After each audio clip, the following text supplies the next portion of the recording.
आम गाइबा आज शिव पार्वती ऊपर टिके आलोचना करिबा आज्ञा टिके विश्राम ने हाँ शिव पार्वती विवाह उपलक्षे आम जो आज पाला करूचे हाँ आज्ञा शिव पार्वती कहीं विवाह हेले कहले ब्याह तुम ना जानबा का हे भगवान अरे से कथा मु तते पचारुची हाँ शिव पार्वती शिव तो महाजोगी हाँ से जोगी रु जोगी महाजोगी होजंती शिव आज जेतु बाहागर होइते काहे के बाहा हेले से स्वीकार तू ने मोर ही जे मन जल्दी आना ए बाबू सेमति न हो आज्ञा तो ए सब टिके पेंटिंग तो शीघ्र विश्राम ने आमर विषय होछि आज शिव एवं पार्वती माँ माने को लक्ष्य देबे हाँ हाँ आमे शिव होउछंती महाजोगी हाँ हाँ एवं पार्वती होउछंती महासती ए माने काहे के विवाह घर हेले तारी ऊपर आमे किछि आलोचना करिबा जितेंद्रिय ए शिव पार्वती जदि विवाह हेले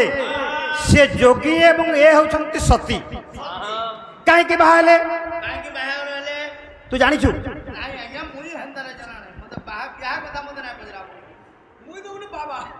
तू बाबा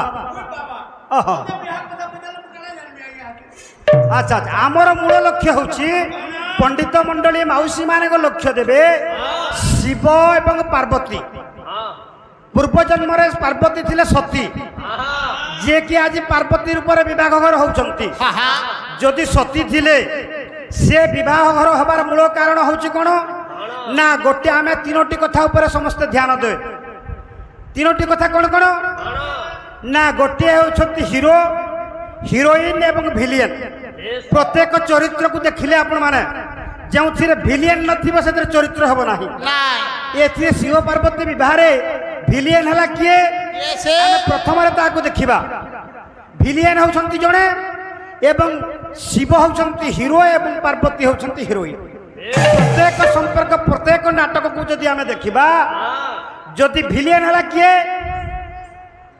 बाबू हैं अरे पाला गुटी के जीवा किए भिलियन हला किए तार मूल लक्ष्य होचे किए भिलियन ता हमें जानिबार दरकार ये जो काव्य ये जो शिव पार्वती विवाह ये जो शिव पुराण आम आलोचना करवा एथिरे शिव पार्वती भिलियन काहे के पार्वती विवाह घर कले शिव तो होउछंती महाजोगी प्रथम प्रश्न रहिला शिव एवं पार्वती काहे के क्यों उद्देश्य लेकर विवाह घर हेले आमे गोटे राज्य को जीवा राज्य नथिले काल पात्र देखिके आमे विषय गड़ेबा ताले कौ राज्य को जीवा हौ कविता कल्पलता करो प्रेमी के चिंता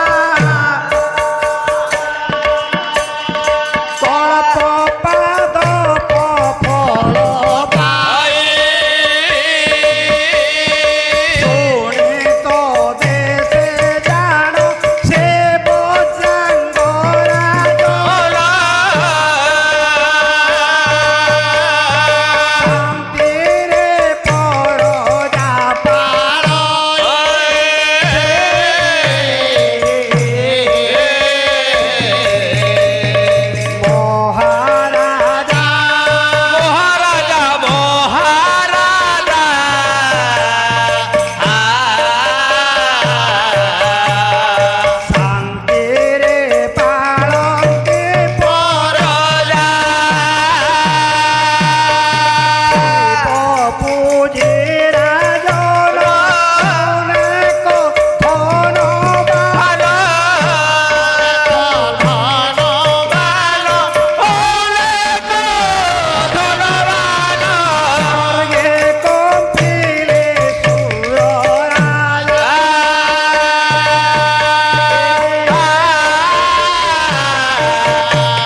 आज्ञा बहिर ना है कोटि रुद्र संहिता।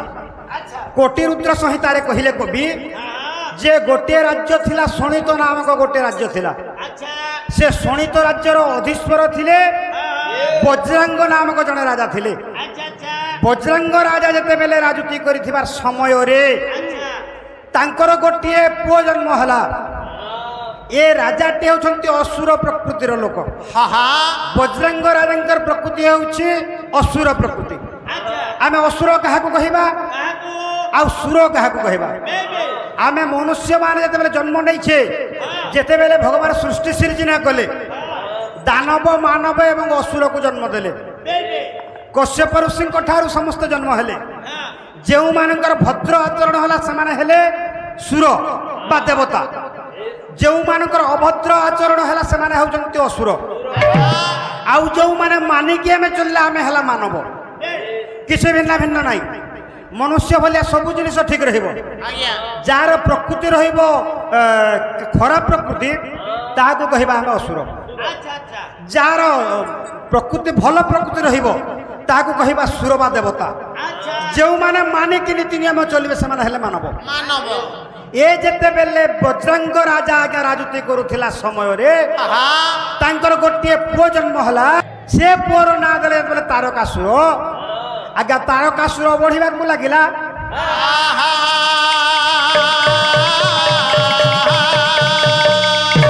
ତାରକାସୁର ଯେତେବେଳେ ବଢିବାକୁ ଲାଗିଲା, ଆଜିକାଲି ଦେଖିବେ ଆପଣମାନେ ଯେମିତି ନେତା ମନ୍ତ୍ରୀ ମାନେ ଶାସନ ମୁଠାକୁ ହାତକୁ ଆଣିବା ପାଇଁ ଅନେକ ଚେଷ୍ଟା କରୁଛନ୍ତି।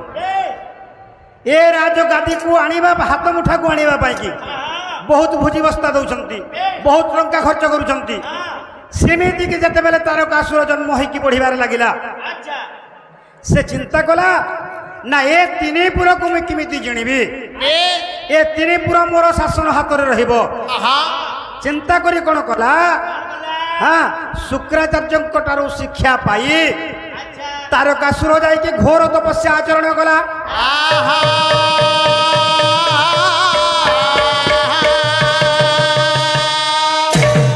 ଜିତେନ୍ଦ୍ରିୟ, ତାରକାସୁର କାହାକୁ ତପସ୍ୟା କଲା?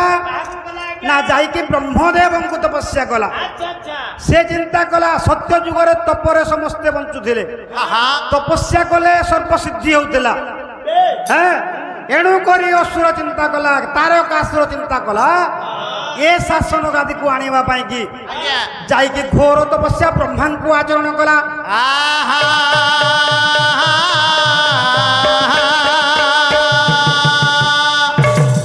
ଜିତେନ୍ଦ୍ରିୟ, ଆମେ ତପସ୍ୟା କହିଲେ କଣ ବୁଝିବା? ନା ତପସ୍ୟା କଲେ ଯାଇକି ଗୋଟେ ଜାଗାରେ କିଛି ଖାଇବା ନାହିଁ, ଗୋଟେ ଜାଗାରେ ପଡି ରହିବା, ଏ ହଉଛି ତପସ୍ୟା ନୁହଁ। ସେଇ ଜାଗାରେ ମୌନ ହୋଇ ବସିବା ଆଉ ତପସ୍ୟା କରିବା ନା ସେମିତି ନୁହଁ। ଏ ଅସୁର କେମିତି ତପସ୍ୟା କଲା? କେମିତି କଲା ଆଜ୍ଞା? ଆଜ୍ଞା ଦୁଇ ପାଦକୁ ଛନ୍ଦିଲା ଉର୍ଦ୍ଧେ ନେଇ ତାର,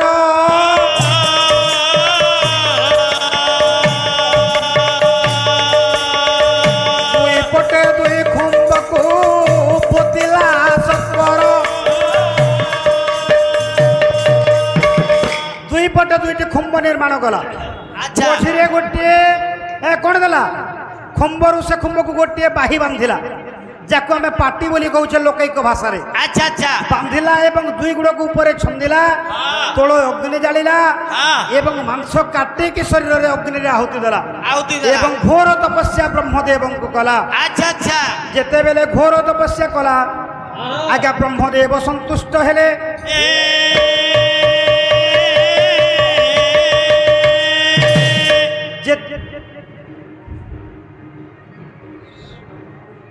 ଟିକେ ରଖମା ଅଟକମା ଟିକେ। ହଁ ଜିତେନ୍ଦ୍ରିୟ, ଆଜ୍ଞା ଯେତେବେଳେ ଘୋର ତପସ୍ୟା କଲା କି ଅସୁର, ଆଚ୍ଛା ଆଚ୍ଛା ଆଜ୍ଞା ବ୍ରହ୍ମଦେବ ଆସନ କଣ ମଳ ହେଲା।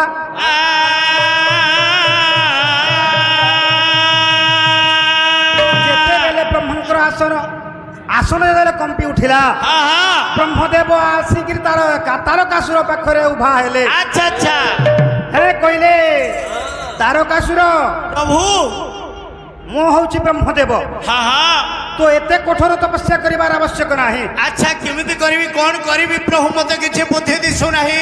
তোর কোন ইচ্ছা তাহা মতে বর মাগ, মু তোতে বর দেবি। আপন তো অন্তর্যামী কোনটা আপন ন জানি যে মু বর মাগিবা পর্যন্ত জীব প্রভু। তোর লক্ষ্য কোন আছে কহ। আপন তো সবু অন্তর্যামী আরে জানি মু পারু। জানি দেলে তু কহিবু না। না না ବ୍ରହ୍ମା କହିଲା ହଁ ହଁ ବ୍ରହ୍ମାକୁ ତାରକାସୁର କହିଲା କଣ କହିଲା ଆରେ କେମିତି କହିଲା ହଁ। ପ୍ରଭୁ ଅମର ବରଟି ମତେ କରନ୍ତୁ ପ୍ରଦାନ ହୋ ସେ ପ୍ରଦାନ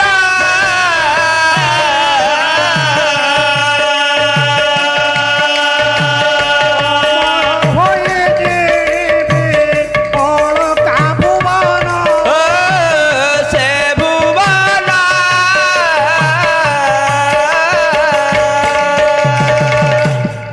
ବ୍ରହ୍ମଦେବଙ୍କୁ କହିଲା ଯେ ହେ ପ୍ରଭୁ ଆପଣ ମତେ ଯଦି ବର ଦେବେ ତାହେଲେ ମତେ ଅମର ବରଟା ପ୍ରଦାନ କରନ୍ତୁ